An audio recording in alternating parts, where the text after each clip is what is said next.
I'm Sondee Lima with We Venture. I've been here before, about a year ago I think it was, that I spoke here. Today we're going to talk about some psychological strategies to help you sell your books.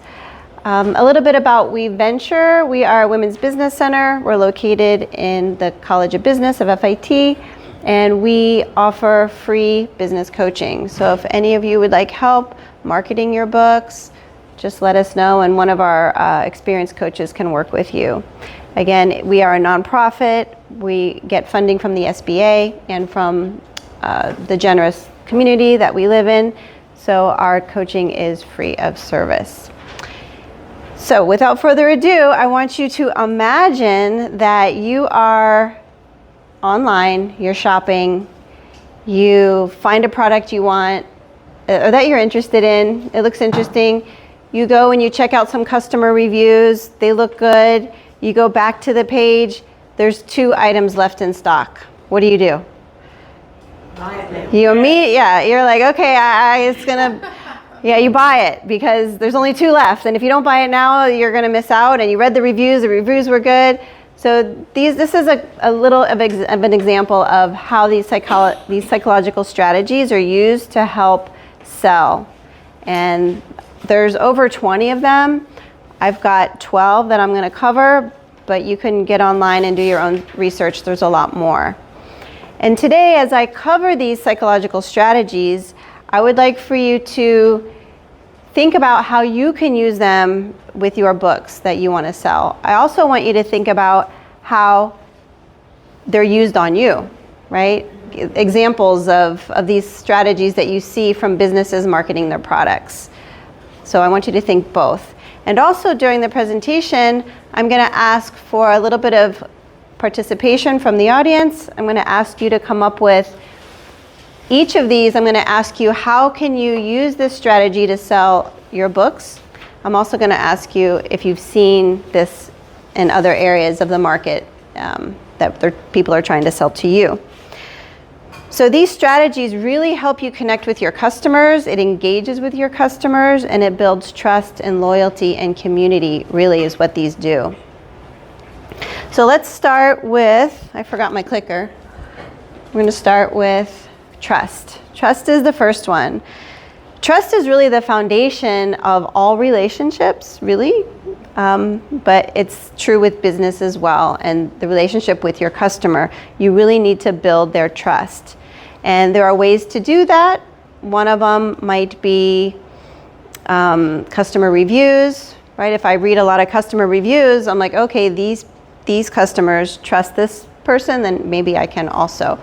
And this is a good time for me to bring up that some of these strategies, they overlap each other, because that's also another strategy that I'm going to talk about with customer reviews.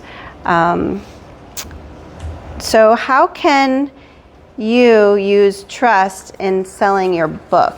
Now, trust is gained through authenticity and transparency. Think about anything that you can that might help you sell your book with trust. Word of mouth. Okay, word of mouth. Okay, from people just talking, maybe online. We mentioned the customer reviews. Maybe you can share your research process, right? As you're researching to write your book, maybe you're sharing that process that shows, that you're open. You're not on ChatGPT having it write your book, right? You're actually doing the research. Maybe some behind the scenes content you can share as you're writing. Maybe you're writing journal. Maybe some certifications or collaborations that you've had with other distinguished authors. That builds your trust and it also builds authority, which we're going to talk about later. Yes? What about awards? If you had won awards, we'd say award winning. Right, yep. Exactly. Sometimes it's hard for us to toot our own horns, but it's really good for sales if you share your awards, because it builds people's trust in your ability as an author. The next one we're going to talk about is scarcity, and that's kind of what I just talked about when you're online shopping and there's only 2 left, right? When there's a limited quantity. A lot of, human nature, we want, we have this FOMO. Does anyone know what FOMO is? Fear of missing out. Fear of missing out, right? So we have FOMO. That's who we are. We don't want to miss out on anything. So if there's only a few left of something, I want to get it before someone else gets it. I don't want to miss out on that opportunity. As I grow older, though, I'm starting to embrace JOMO. JOMO. Does anyone know what JOMO is? Joy of missing out. Very good. It's the joy of missing out. I now embrace the joy of missing out. I don't have as much FOMO as I used to. So with FOMO, scarcity is such a powerful motivator. It really does motivate people to act. Maybe there's a limited time promotion, maybe a limited edition product. Maybe there's only so much time remaining on this special offer, right? You've got 3 hours to make your decision and then this deal's over, right? That also puts a little bit of pressure on you to buy. Can anyone think of an example of a product that you bought because you had FOMO or it was going to be scarce? Like a handmade item. Could be. Mm-hmm. Would you put that like tickets in that category? Oh, yeah, tickets. Yeah, right, tickets. Mm-hmm. Trying to replace a part on an old piece of equipment or something where it's very difficult to find replacement parts. You find one when they say, well, we do have one or two. Right, you're going to get it immediately. Yeah. You may not ever see it. You might not find one. So with your, yes. BookBub, a short-term offer, limited time. Uh-huh. BookBub. BookBub. Okay, good. Like it's free for a week or something. It's easy down like Right. $1.99. Right. Yeah. Right.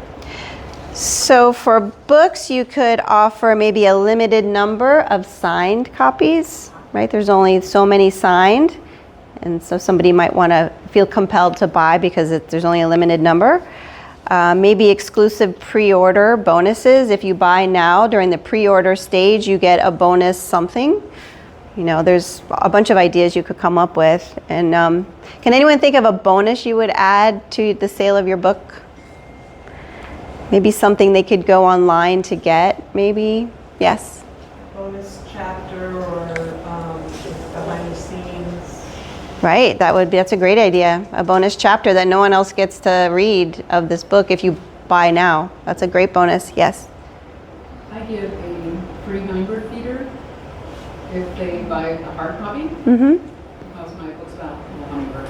Right, great, good idea. Couldn't hear what she said. Oh, I'm sorry, she gives a free hummingbird feeder if they buy the hard copy. Yeah, but only if they buy the hard copy. Mm-hmm. And that's a very inexpensive bonus that pushes people to get the hard copy, right? Don't tell anybody, but they cost $1.25. Right, they're cheap, right? Don't tell anybody. You're right. It's really pretty on display. Yes. It's a real eye-catching piece. Yes, it is. Very good. All right, the next one. Anticipation. Does anyone remember that commercial? Yeah. Did it ruin Carly Simon's great song for you as it did me? It really ruined that song for me, and I love Carly Simon. So anticipation is another psychological trigger that is used. How many of you count down the days to Christmas? And then when we were kids, how many days left of school? Right? We wanted to anticipate what was coming.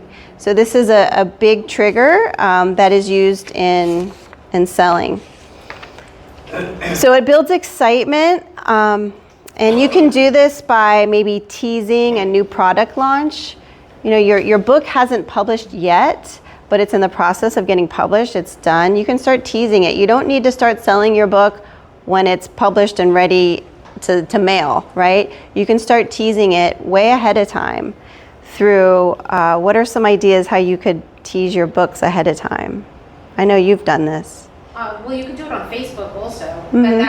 That coincides with the engagement, which coincides with the trust. Right? A lot of them are mixed. Right, exactly. Mhm. Exactly. And then it's coming now, and then you could build your email list from that as well. I think, TJ, you do that a lot. And then before my launch, my website actually offers a countdown clock. Mm-hmm. Oh, nice. that going. Uh-huh. Yes. Pass out bookmarks. Bookmarks, what is that? A book, no, just a bookmark. Oh, a bookmark. Oh, okay, I okay. did that here today. Oh, okay. Okay. Yes. Yeah, Joanne, who you know, used to be the president, she has done cover reveals. And for one of her books, she gave like part of the cover and then kind of like a puzzle pieces. So she removed this part and then she removed that part. And after a while, the whole cover was revealed. So Yeah, that's really building anticipation to see what the whole cover looks like. Yeah, that was a great idea. So Yeah. book trailers. Yeah, book trailers are great. Yeah, book trailers, movie trailers. Yep. Yes. Oh, I was gonna say, I do an audio drama, so at the beginning of each season, I list all the episodes. Hmm. And then, Okay. you know, and then each section, I'm gonna get rid of one, and then Okay. buy 'em all. Right, right. Yeah. Great. So you could, how do you see this used with other businesses? Well, I'm an artist, and I think you could use all of this to market Mhm. art. Yes. Painting, craft, Anything. sculpture, Mm-hmm. portraiture, Yeah, these are, about anything Mhm. that you want to market. This is a great strategy. yes, definitely. Yeah, you could send out email teasers. You can offer early bird registrations. You can share sneak peek videos or sneak peek anything. You can sneak peek in your book, which is I'm going to talk about later too. But maybe you could do a character reveal or something that gets people excited that what's coming. Good. The next one is social proof.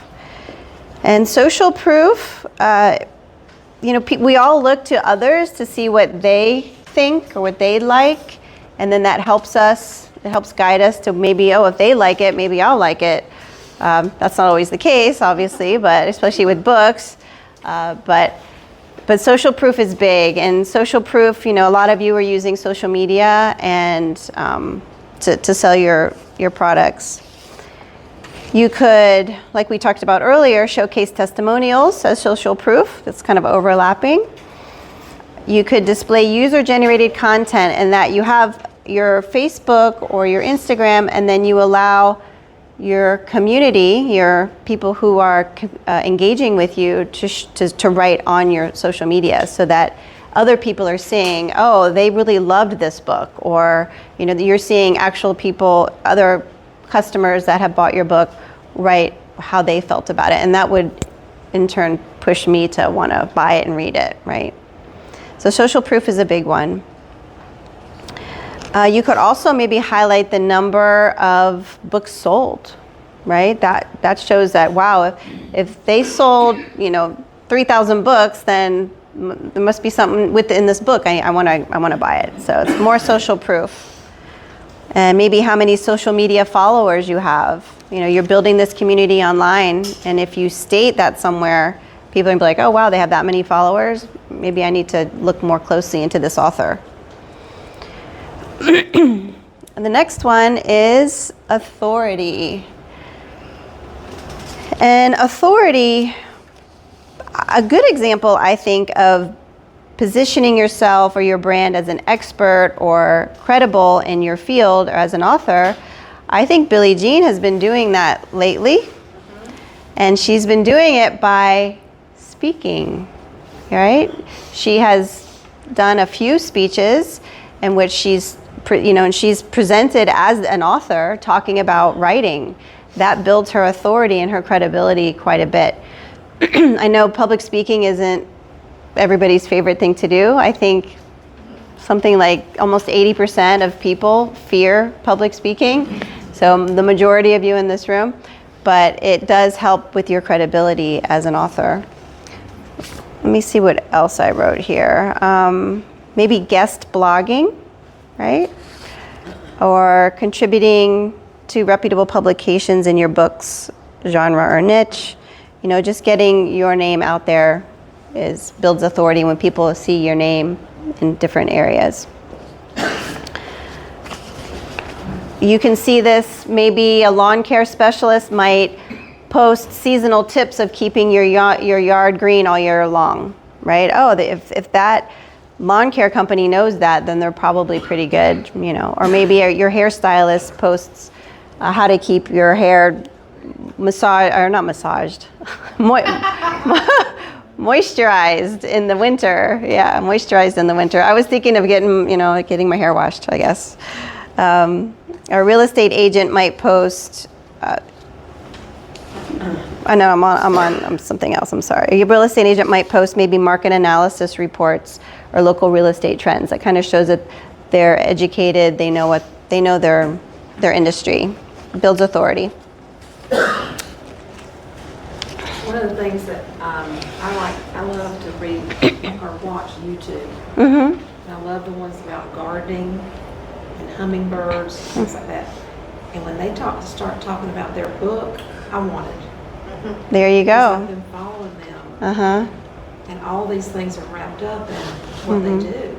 Yeah, so she said she likes to watch gardening videos on YouTube, and they're talking about the hummingbirds and other things, and she's all into their YouTube presentation, and then when they present that they have a book, she wants to buy it because they've already shown their knowledge, right?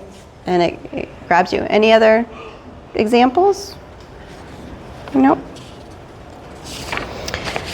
Okay, reciprocity. Reciprocity. I scratch your back, you scratch mine. When somebody gives you something, it's just innate that we want to give something back.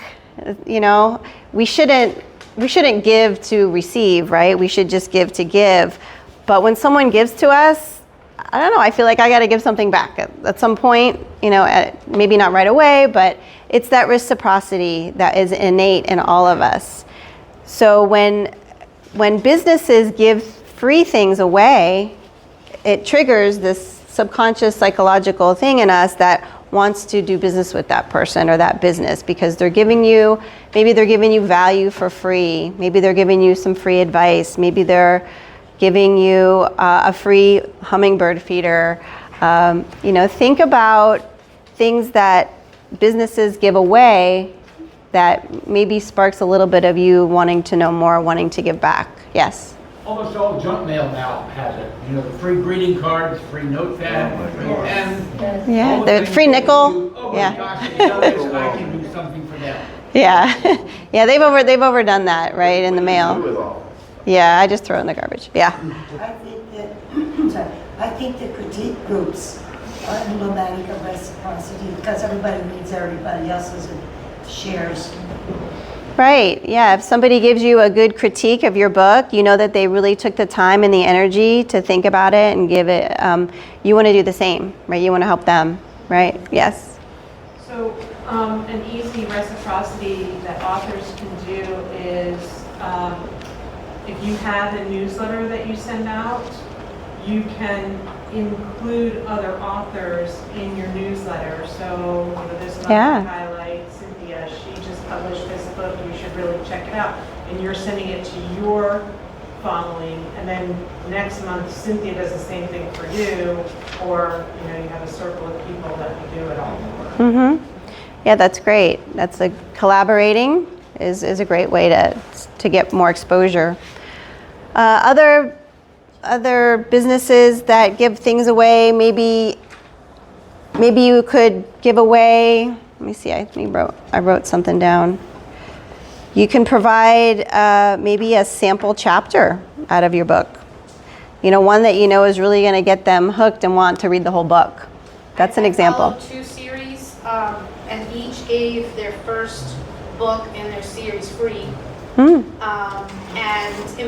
it's digital, obviously, which I use. I love my books, but I use digital books to test out new genres, to test out authors. It's just easier and cheaper, and then I don't have the expense of the book. But with both of those, I bought the rest of them. Right. They were phenomenal. They were in strange genres one was steampunk, Victorian, paranormal. I mean, talk about niching down. Fantastic, simple read, maybe 289 pages. I would have never, ever even ventured to go there. Didn't know anything about her, and I got all 7 of her books. Right, great From that idea. series, and then then continued on with the rest that she came on. Mm-hmm. And that's from, and as well as with the other one, and each of them gave their first book in their series for free digital. Wow. Great idea. Yes. When I owned Future Features Cartoon Syndicate, one of the strategies I used was to list websites, newspapers, the market, but also under a heading of the artists, cartoonists, and the writers, and their websites. And Okay. and it encouraged some people actually create their own websites because they realized that That the this was- exposure. I'm telling you, this was way back at the beginning of this thing. Yeah. Yeah. So, but I was one of the first people online to do that. It proved to be very effective because that added to the authority and the credibility Right. factor. Right. That I was aware of the marketing potential of this kind of collaboration and reciprocity. Right. And to me, that's very important. Yeah. Creates a network. Yeah. Helping, exactly. Promoting others. Any others? Can you think of how this is used? Can you think of any time you received something for free and then it kind of encouraged you to buy from that business or that person? Yes. Another thing is, take cameras back when. You could get very, very, very good deals on the cameras because then they only sold the film that would fit the camera. So any product that has something that requires like the battery thing, you buy the product for sometimes next to nothing, but you have to keep buying batteries or it's worthless. Yes, right. We're kind of getting off on a tangent, but yeah, I used to have a tack and feed store, and when the recession hit, and I was mainly for horses, and people were getting rid of their horses, so I started selling chickens, because with the chickens came the feed, the supplies, and I happily sold them that to go with the chicken. Yeah. And you could establish a private Facebook group. So Yes. if you like this book or whatever, you're on a private page, and people love being on private pages. Right. Because they're in the know. It's like It's a community. It community. builds a community. You feel part of something bigger than yourself, which is one of these triggers that's coming up soon. Actually, it's the next one. Community, which she just described. You could start a private Facebook group where if you buy the book or any of your books, then you get included in this private Facebook group where you talk about the book. It's kind of like a book club online, and people like to feel part of something bigger than themselves. And they get very emotional about it. I mean, they are triggered to purchase. Yeah. Yeah, and you can also, not only on Facebook, you could also host a community event, your book launch, or you could even, I don't know what other things you could promote, but you could do some type of event that encourages people to be part of your community. You could offer perks, special discounts, early access. Maybe the people who have bought your first 3 books in your series, they get to purchase the 4th one before anybody else, gets to purchase it. Maybe something like early access. Here I've got Discord server, Patreon for dedicated readers where they can engage, discuss, and feel personally connected to you and your books. The next one is the halo effect. The halo effect is when they've read one of your books and they loved it, they're just assuming that the next book is going to be just as good, right? It's the halo effect. Or any product, if you're happy with a product, you want to get something else by the same manufacturer because that product was high quality, then you're assuming the next one is. So it's the halo effect in that regard. If you've written multiple books, position them as a cohesive brand. Gives you a strong representation. Branding. Branding is important. It really is. And if you need some information on branding, we do have a lot of free webinars that We Venture puts on. We did have a free webinar on branding. It was really good. I can email, I have some business cards here. If you want me to email you the link to the webinar on branding, I can do that. You can also find our webinars on our website under resources, but I can send you that, but it's important. The anchoring effect is another one. We rely heavily on the first information that we receive, kind of like you think, you know, first impressions are really important. When you first have the impression, that's what you remember. Same thing with products. It's the first thing that you see is what you remember. And a lot of businesses use this. They might say, you know, this item is, I don't know, $150. But for now, it's only 119, you know, so they're gonna say 150 and then lower it to 120. So the 120 doesn't seem as bad or as expensive. It seems more reasonable because it's a lot less than the original price that they gave you, right? You've seen like was and now, right? That kind of encourages you to buy because you're like, oh, it's on sale. Even though the now price might be too much, but you don't look at it that way because they presented the was price first, which is higher, and that anchors into your mind. That's one tactic that businesses use to sell. They also, Give me it, but wait. but wait, there's more. Yeah, so you might, you know, with your books, I'm thinking as an author, maybe you would, you know, advertise the hard copy price first and then offer the paperback. But always come out with that higher price first, because that's gonna be in their minds so that when the other price comes, it's more reasonable, you know, more economical. I can afford that. And also with the type, with this one lady who she gave me, I got her first book for free, and this was when I was first entering into ebooks and all that, and I didn't think I was gonna like it because I wanted to hold a book. Right. But I noticed with her story, it didn't matter what the heck I was holding, and then I purchased all of her ebooks. As soon as it was done, I just got the ebook. So I got 5 ebooks in a row. I could have purchased the paperbacks, I could have purchased her hard books, but I was anchored in as an ebook reader, and then I kind of just stayed there. You know? Now, do you buy all your other books that way? No. No. Okay. So you haven't converted. No. And I won't. Right. I know. Too much of a free spirit. I'm all over the place, and I don't like. Yeah. I find authority, even my own authority. Right. So if I bought 7 ebooks, no, I have to have a real book now. Yeah. I flip flop too much. Yeah. Yes. I think for those of us who have published on Amazon, it's easy for us to use that concept because like our book is $33.95 on Amazon, but we sell it for $29. And I think $29 is extremely high amount to pay for a children's book. My book's like 5 books in one, so I say that too. But anyway, when you compare it to, I could wait and buy it on Amazon, but I don't think $5 more, and then shipping if you don't have Prime. Anyway, it's a good way to use that as selling leverage. Right. We're out of our markets and such. Yeah, start with the higher price and then come down from there.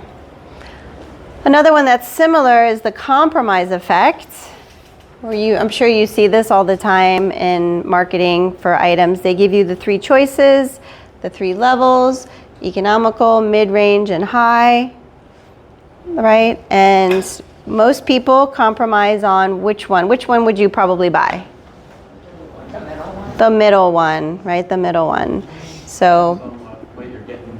yeah, it depends. Like sometimes I want the high-end computer, depending on what I'm using it for.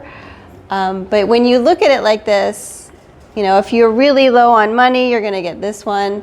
But if you're just not sure, you're just going to get the middle one, right? It's going to be good enough. It's not going to be great, but it's not going to be bad. It's going to be good. So most people will buy the middle one. Of course, you're going to have purchases on either end. Hold on. Yeah, it just feels balanced and reasonable. Like I don't want to spend money I don't need to. Maybe I don't need the bells and whistles one at that price. You know, it's just more balanced. So having pricing tiers helps customers make choices, and we'll go into that in a little bit as well. But using this for your books, does anyone think of a way to use the compromise effect with your books? Yes, Billie Jean? A good example is just hard copy, paperback, ebook. Very good. Exactly. And most people will buy the paperback because it's right in the middle. It's made most reasonable. Some just want that hard copy, right? And some prefer the digital. I'm not digital yet either. I'm paper. I don't think I'll ever go to that side. I said that too, but I literally have thousands of books on my I'm never gonna get to all of them. Yeah. I hoard them there, so I don't have to hoard them in my house. In your have them space. kick me out. Yeah. Also, I think you have a question. Yes. sometimes just the fact that you have an autographed copy and you only offer the autographed copies on the hardbound. Okay. Yeah. Mhm. Also bundling, if you have a series, 1, 2, and 3, cheaper. Right. Yeah, that's a good way to get sales is to bundle, and then you can buy them all at once for 10% off what you would pay if you got them separately. And I think some of the children's books authors, they started giving like a little stuffed animal similar to her bird feeder that looks like the character. And Yeah, those that helps real sell. tough to pass up with children. Yeah. Right. More so because of the parents. Right. Oh my God, Yeah. Susie has to have this. And then it just works. That's true. So when would you give these things? Because on Amazon, they're not going to let you add a bird feeder. I don't know how you would make that work. Well, I would suggest I know in person. either on the sale page or in the book, it would give a website where they would go to the website and they would, upload a picture of their receipt that they bought the book. Proof of purchase somehow. It could just be a photo. And then you would Send it to them. send it to them. And then you get an email address. Which Yeah. You can add to your email list. Good idea. Yes. I don't want to go into a deep rabbit hole on this one, but there's Kickstarter, and Kickstarter is an option for when you are launching a new book. You can add in all kinds of stuff for, the bonus items to make it special for people to buy in pre-sales. And then you specifically send all that out when they buy the book, but you're obviously charging more money because you're kickstarting yourself, which is why it's called that. You're kickstarting. What is Kickstart? Is it a website, a platform? Yeah, it's huge. It's called Kickstarter.com? Kickstarter. Okay, and they give you the option of sending stuff out? Yeah, because Okay. you're collecting addresses and emails and all of that. Yeah. And their own, and you're able to offer, one special edition only, and that's like the top tier item, or whatever, you make it whatever you want, but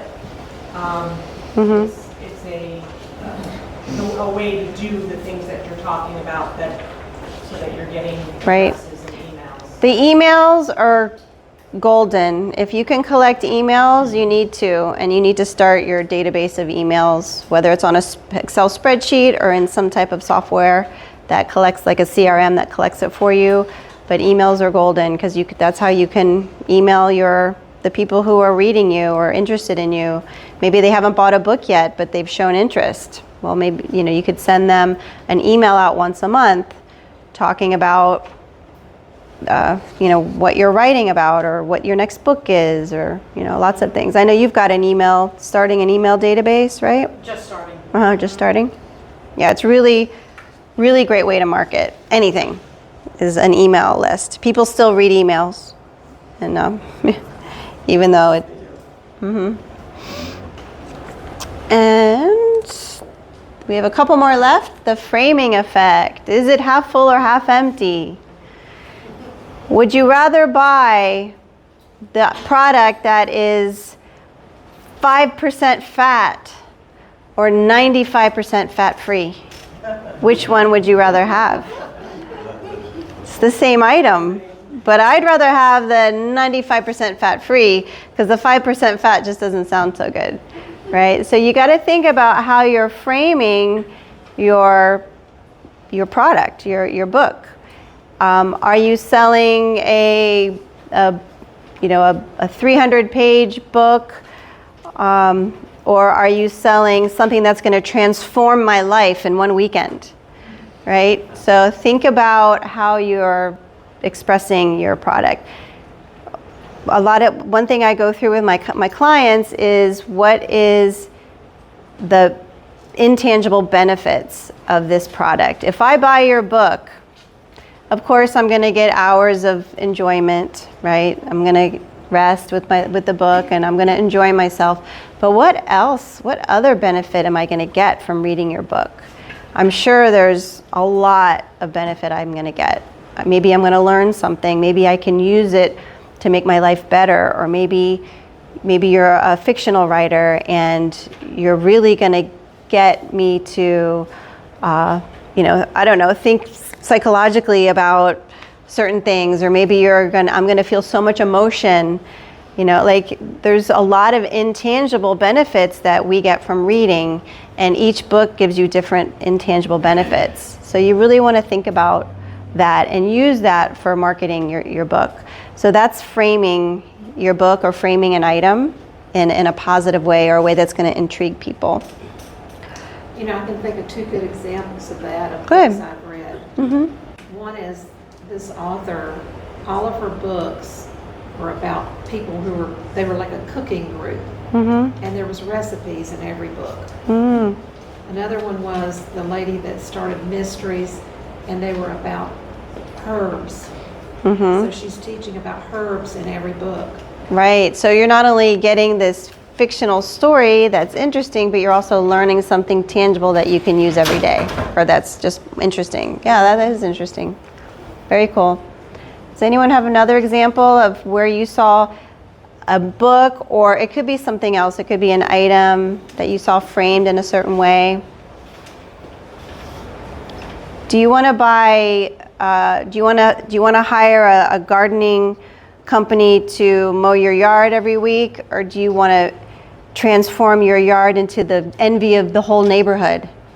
Right? That's just an example. So think about that when you're marketing. All right, we've got one more. And choice overload. How many of you hate going to that restaurant? They hand you the menu and it's like a book. The diners. Oh my God, it takes me like 15 minutes to get through it. I just want to know, you know, just give me a few choices and then I can decide. So choice overload, you know, we go into analysis paralysis, right? There's just too much to think about, too much to look at. I have no idea what I'm going to get. You know, somebody help me. Joanne Fabrics. Joanne Fabrics? What do they do? Oh, you go in there and you're like... Overload. Overload.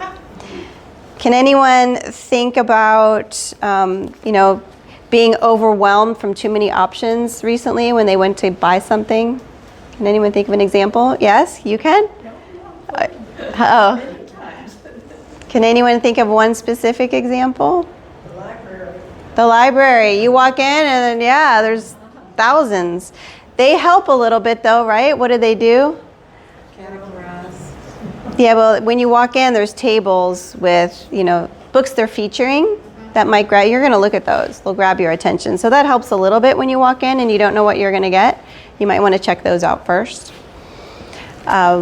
Maybe on Amazon, you go to Amazon and they give you bestsellers. That kind of helps. So I'm going to look at those first. Yes. Also, many websites say, if you bought this, other people also bought this, or people who Yes. bought this also bought this. Or you might want to consider this since you did this. So you Right. have to make that argument to set it up for yours. Right. Exactly. Other people have bought. Yes, other people, right, exactly.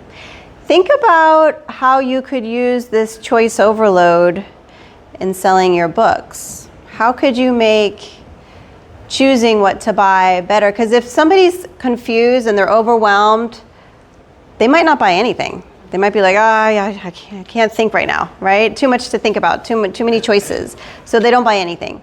So you really need to simplify the buying process. Yes? Part of the simplifying, if you can say this in good faith, is that yes, there are a lot of choices out there, and yes, they're all about this, as in my book. However, my book has this, or my product offers this. that those don't. So whether your book is tight on suspense or a variety of characters versus one character, I mean, you have to decide what in your, and that's where your friends, I mean, your editor is going to look at it for its ability to be marketable and readable and not have mistakes in it. But you've also got to consider who's going to buy it. And so talking to your friends who you think would give you an honest opinion can also give you an idea from the marketing of this is different from those because it's better, because it's this, because it's a quicker read. And if you want something quick, you can do this and get a fine story. That's one thing that I go over with my clients when we do a one-page business plan. I ask them to tell me what sets them apart, what distinguishes your book from other books in the same genre. Like, what is it? There's something. There's probably many things. And if they don't know, I help them figure it out. But like you said, you need to set yourself apart and distinguish yourself from other authors that write similar genre that you do. Good. Well, like when I first started reading science fiction, which is not what I started reading, you know, obviously in my youth, and I walked into Barnes & Noble, and I don't know which one to pick. And any one can be a bad book. Right. And bad for me. Right. Bad for me. Right. And science fiction is all over the place. So, like, if I go to romance, chances, I mean, there's a formula. You know, Yeah. so I pick the genre, I pick the time period, I pick the cover that I like, and 9 times out of 10 I'm gonna like it. But sci-fi is so vastly different. Right. And same thing happened with the steampunk. I like steampunk, but to read steampunk, how is that even possible? But when that lady offered her first one for free, it was just, it was easy. Right. It made it easier. Yeah, yes. That point about who is going to be buying your book is, to me, the critical one, because you can't depend on your friends. You can't. They're your friends. But You got to they're figure not out who gonna your buy your ideal book client because is. they're your friend. Yeah. And then you can say, well, we're mystery writers. A good thing I've found is going to places where groups are who gather with interest in that. So if you're selling a book on gardening, then you want to talk to community groups and gardening groups and so forth. Right, right. But you can sell the book better than your commercial or your ad or your website can if you're there in person. Yeah, Then definitely. when you build the sales and build the email collection and stuff like that, then you go beyond as you refine your understanding of who's buying your book and what they're getting from it. Right. Yeah, people do business with people they know, like, and trust. So if they get to know you, they're more likely to buy from you. Getting online, you know, doing videos is scary, but it sells items. Or getting out in the community and meeting people and engaging with them helps sell what you're selling in your book. I do have a one-page business plan that I can share with you if you want, and it has all the questions that I ask in each area, and that's another one, figuring out who your ideal reader is. Who is that person? But I'd be happy to email that to you as well if you'd like.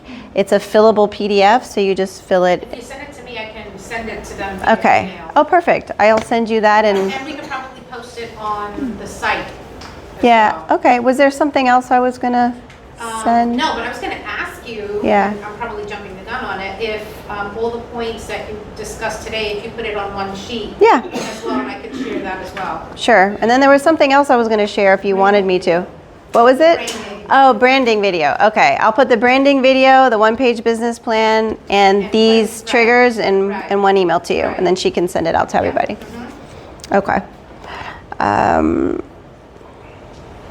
Okay, so we are actually at the end of the 12 triggers that we went over. Like I said, there's like 20 of them. And I challenge you, leaving here, maybe this weekend or over the next week, to think about, write down, and possibly implement like 3 of these in marketing your books. And if you need extra help, I'll give her my information that she can email also to you, so you can see how to sign up for free coaching if you wanted someone to work with one-on-one. We work with you either at the office at WeVenture, which is at the College of Business on Babcock, just south of 192, or we meet with you via Zoom is also another option that we do when we work with our clients. And you've been working with Jean, right? Billie Jean, yes. And 3 years now. Yeah, it's been a while. And Billie she's shortlisted for Florida Writers Association. I know you didn't want to say it before, but I think we should know. That's you on her first book. That's huge. Really good. Yes.